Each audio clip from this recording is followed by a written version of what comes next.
Okay, so you've done your research, you've decided on your project niche, you've decided on the project type. In our case, we're creating an ebook. We've gone through our actual sheet, we're putting together who's going to be doing what. So we've got an idea, the timescales involved. So we're now into the setup phase, and the things we want to look at now is basically time management, making sure we're managing our time, so what we set out and our plan we stick to, so at least we've got some kind of guide that we're working to. We want to put a freelance project bid together if it's relevant to content that we're outsourcing, or we get in touch with a mini site designer if we're booking for him or her to do a design for us. If we're going to use a webmaster to piece things together, we want to get in touch and start the conversation going with them, preparing time in their diary so they're ready to put it together for us. We want to put a schedule date on a calendar, perhaps a note on our wall of when our launch date is going to be, and we have a countdown to that day. So we're treating it like a proper business, and we're piecing everything together. So we're actually pushing ourselves along to actually release that product. You then want to start the beginning, if you like, your in-house parts, so that you're starting to manage yourself on the pieces of the puzzle that you're going to fit in for yourself. And I'll take you back here. As you can see, here's our project, a list that we did and we created, and we've got in-house against our images. So you've got an idea already. If you've given the article titles to your freelance provider, you've written out what they're going to be doing, you know the types of subjects, you can start now scouring for images that are relevant that you could be using and quoting in your book. Even websites that you want to quote from. The sales copy you can start to tweak and write now, because you've got an idea, you've written out the titles, what your book's going to consist of. You know in your head by doing the research the type of headlines you're going to be using, so you can start to write your sales copy. Your autoresponder account, we've got that down here, that we're doing that in-house as well.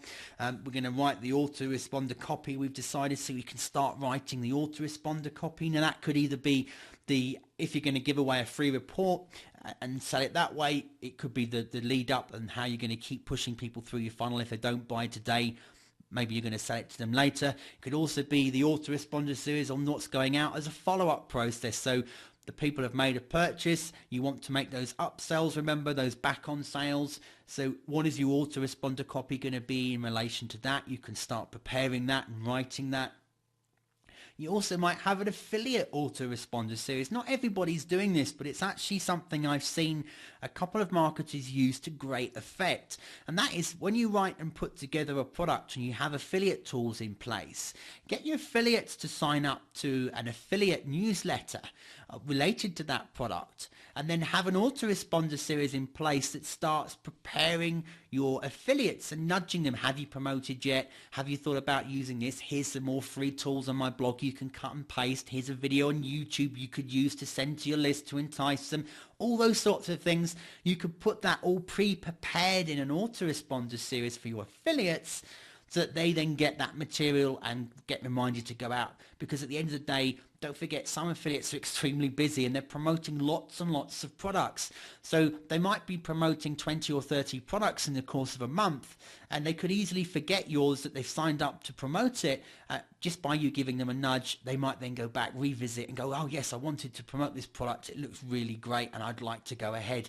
And you've now reminded them. So even writing an affiliate autoresponder series might be a good step to take. Free giveaway report, if you're going to write that, you can start putting that together. You can start preparing, like buying the domain name, getting the hosting account ready, and setting all that up as well, so it's ready, a holder page ready for your launch of your product. All the things that you need to be doing in-house, start preparing that as well. Then you want to hop over to your freelance form, if that's the case, if you're going to put a bid together. Now I'm just going to go showing you a sample one here, and I've actually included this as well in your resources. There's a Word document that's just a cheat sheet that gives you a sample, exactly this sample here that I've written out, where I'm looking to recruit article content writers. I've given it, you can just copy and paste it and amend it to your needs as you see fit, but it's there so you can use it if you like. And all I've done is we've said excellent article writers with attention to detail, so we're telling people straight away we're looking for quality here. And then we've given the description, excellent quality article writers needed, possible ongoing work for high-class reliable workers, simple requirements, 20 articles written in 2 niches, which will give you a total of 40 articles. Each article is to be as follows: 450 to 550 words in length, needs to be unique, we'll do copy check, we'll do spell checked, it needs to be spell checked, grammar checked, human researched and written, so we don't want just some robot written articles, links to at least 5 niche sites that you've used for your research. We're asking for proof of research here in their summary report. It needs to be in US English, so I've put here that I don't want it in UK English. I might want it in UK English. Again, adapt this as you need it.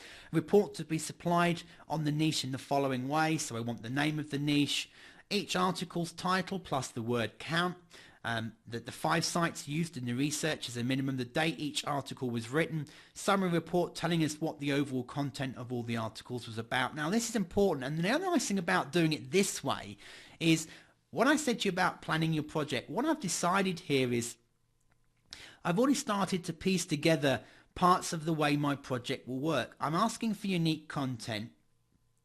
I've asked for 2 niches, which means I'm going to make 2 books. I'm going to have an upsell when I do my special offer. When I do my Warrior special offer, I'm going to have an upsell here because I'm having 2 products made and I'm going to sell one, and on the back end I'm going to then sell them another. I've also asked for a report to be written about the niche, like a summary report of the articles they've written, so I could use that by tweaking it as my free giveaway report, so it saves me a bit of work there that I've included in by doing it this way. So I've gone through asking what I wanted. I've said the report should be around 300 to 400 words and summarize the subject material contained in the niche. So they've pretty much written the free giveaway report for me. I just need to tweak it and make it better for my market. A statement just to say that they've researched and written the articles and they've not outsourced it. Confirmation that all copyright passes to us and that you'll not rent, sell or share the written articles to any other third party ever. So they're not allowed to resell that content. It's ours, we own it. The content is unique to us, etc.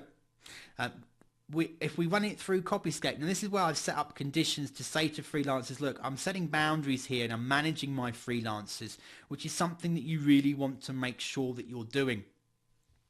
You want to manage their time in their bids and manage their expectations. So what I've done here, as I said, if we run it through Copyscape and one article is written already, so we find it's a duplicate, we'll pass it back to you to do it again. Just to let you know, we have checked. If we get 2 articles in our pack to find, I've put 2 found in the 100 here, it actually should be 40, so please feel free to edit that. So if we find 2 articles, then you'll forfeit any payment for the work submitted. So what I'm saying is there's going to be a penalty here, that if you give me the work and we read through it and we find 2 that have been blatantly copied, we're not going to pay you for the project. It's going to be up to you to start again from scratch. So that's quite a serious ticking off we're going to give them here. And then we've said if we get 3 articles or more, we're just never going to work with you again. So not only are we not going to pay you for the project because you failed and not done what we've asked, we're also not going to work with you again. Now, you don't have to be this strict if you want to. It's just from my previous experience of getting articles written, I want to set structural boundaries that we all know we're going to work to. So I find this to be useful. It's entirely up to you. I then state my delivery schedule. So again, managing the expectations. Now I've said 5 days if you saw on my spreadsheet earlier on, but when I wrote this particular project, I've put minimum requirement is 2 niches, 40 articles within 10 days. If you can do better than this, please say so in your bid. Payment terms, which are non-negotiable, are that after the first 20 articles are received and checked, we'll pay you $20. And then once the other 20 are received and checked, we'll give you the final payment in full. Whatever they've bid, we'll pay them the difference. Experienced bidders are welcome, but please provide at least 5 article samples that you've written before so we can see what your work's like. If you've got no experience, then we're not going to strike you off and say we're not willing to use you. But what we ask you to do is to write a short 300+ word article using one of the subjects we've listed below. You can choose which one. So I've just listed a few subjects, and again, you can choose what you do here. It's entirely up to you. I've just done this. I'd recommend that you change these, otherwise some of these freelancers might start thinking, well, they'll just submit different articles to you that they've written for me in the past because they're using the same. So I would change these titles, but go through and pick some varying topics on niches that you're happy to give people and say, give me a sample within this niche so we can see the quality of your writing. And then you'll be measuring people on their capability, not just their rating inside the forum that they're bidding on. I've also said that in your bid, please include the following. In other words, leave this out and will not consider you. It stops having robot bids where people just have auto software that automatically sticks in a bid every time there's a project come through. I actually want them to write their real name, their country of residence, their first language, their bid price for the whole work, if they'll be able to do more every month or not, how long it will take them to complete, if they can do more than 2 niches per month, if so, how many, their agreement to the full terms, and also a little note about why we should pick them. Any questions, please use the private messaging inside the forum. So it gives them a very structured, this is what I want from you, this is what I expect from you, this is the time frames, and then encourages people to start bidding. And then of course people will start bidding on my project and I can choose it from there. And once I get that, I might find that a lot of people come back and say they can deliver within 5 days.